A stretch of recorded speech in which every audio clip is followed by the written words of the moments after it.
Bonjour tout le monde. Dans cette vidéo, nous allons faire cet exercice qui a été donné lors d'un brevet de mathématiques. Un fleuriste veut constituer le maximum de bouquets et on sait qu'il possède 108 tulipes et 135 roses. Maintenant, ici, notre objectif, c'est de trouver le nombre de bouquets qu'il peut faire au maximum et ensuite, on donnera la composition de chaque bouquet, c'est-à-dire dans chaque bouquet, il y a combien de tulipes et il y a combien de roses. Alors maintenant, pour répondre à la première question, ici, il faut savoir qu'il veut faire le maximum de bouquets.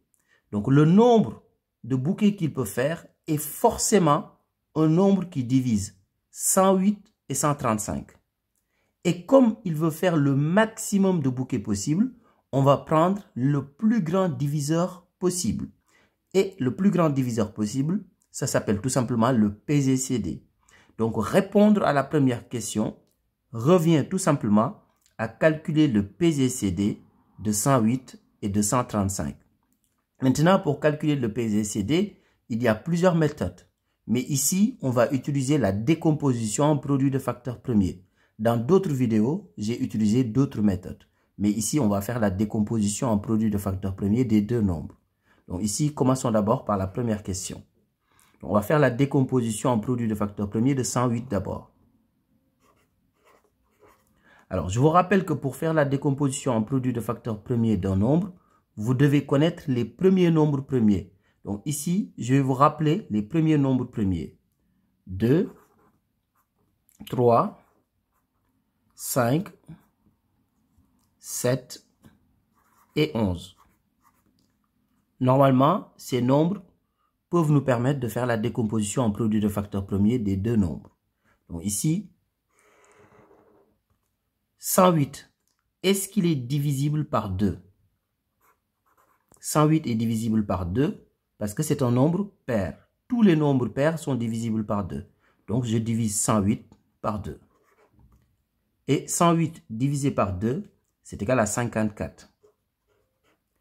Là, je ne passe pas directement à 3. Je vais vérifier si 54 est encore divisible par 2. 54 est bien divisible par 2, donc je le divise par 2. Parce que 54, c'est un nombre pair. Et 54 divisé par 2, c'est égal à 27. Est-ce que 27 est divisible par 2? Non, car 27 est un nombre impair. Maintenant, je peux passer au nombre premier suivant. Est-ce que 27 est divisible par 3? Oui, donc je le divise par 3. Donc 27 divisé par 3, c'est tout simplement égal à 9. Parce que 9 fois 3 égale 27. Est-ce que 9 est divisible par 3? Oui, parce que 3 fois 3 est égal à 9. Donc je divise 9 par 3. 9 divisé par 3, c'est égal à 3.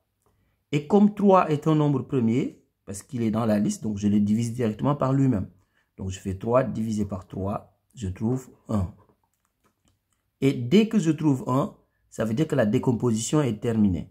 Maintenant, qu'est-ce que ça signifie? Ça veut dire tout simplement que 108 est égal à 2 fois 2 fois 3 fois 3 fois 3. Donc 108 est égal à 2 fois 2 fois 3 fois 3 fois 3. Maintenant, on va faire exactement la même chose pour 135. Donc 135, on fait aussi sa décomposition en produit de facteurs premiers. Donc 135, est-ce qu'il est divisible par 2?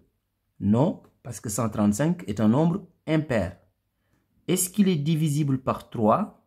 Oui.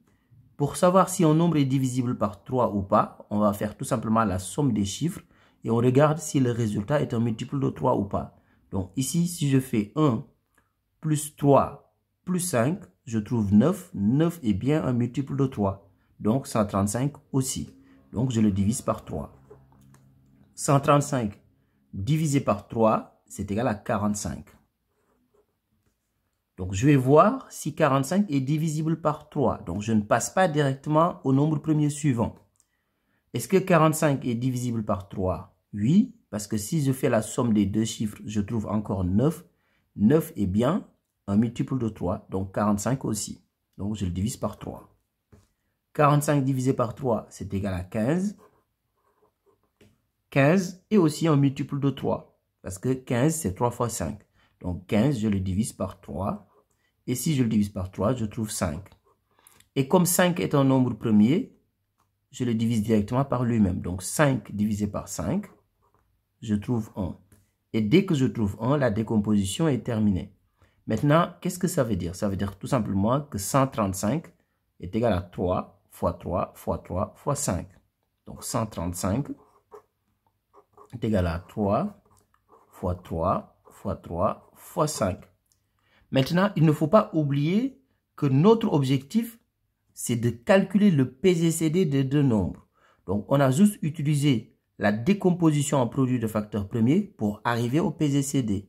Donc, ici, maintenant, calculons le PGCD des deux nombres. Donc, le PGCD de 108 et 135. Alors, maintenant, comment on va obtenir le PGCD à partir des décompositions en produit de facteurs premiers? Donc, ici, on va prendre tout simplement les facteurs qu'ils ont en commun. Ici, il y a un 2, mais ici, il n'y a pas de 2 comme facteur. Ici, il y a un 3, et là aussi, il y a un 3. Et je vois qu'ici, il y a encore un 3, et là aussi, un autre 3. Donc, je prends ce 3 là aussi, et celui-là. Et il y a encore un autre 3 ici, et là aussi, il y a un autre 3. Par contre, ici, il y a un 5, mais ici, il n'y a pas de 5 comme facteur. Donc, calculer le PGCD revient tout simplement à prendre les facteurs qu'ils ont en commun. Donc, ici, qu'est-ce qu'ils ont en commun? 3 fois 3 fois 3. Donc, le PGCD, c'est 3 fois 3 fois 3. Et 3 fois 3, c'est 9. 9 fois 3, 27. Donc, le PGCD est égal à 27. Le PGCD des deux nombres est égal à 27. C'est exactement la réponse de la première question. Combien de bouquets peut-il faire au maximum avec toutes les fleurs? Il peut faire au maximum 27 bouquets. Maintenant, on va répondre à la deuxième question. Donc ici, on doit donner la composition de chaque bouquet. C'est-à-dire dans chaque bouquet, il y a combien de tulipes et il y a combien de roses.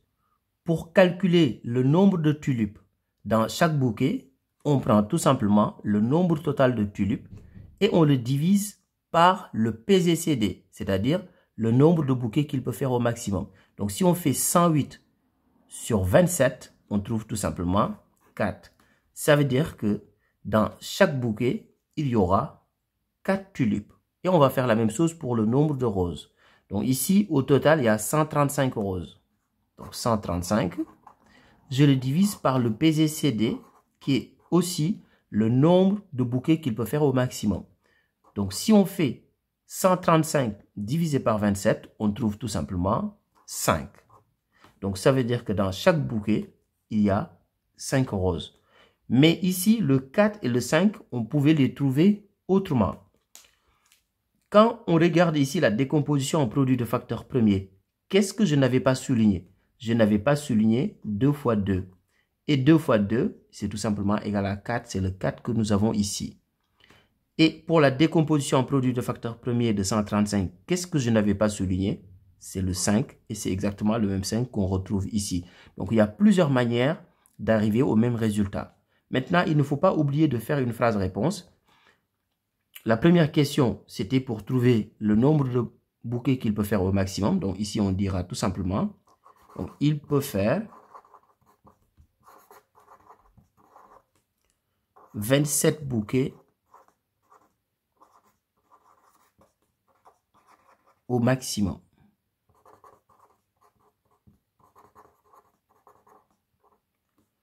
Et dans chaque bouquet, donc dans chaque bouquet,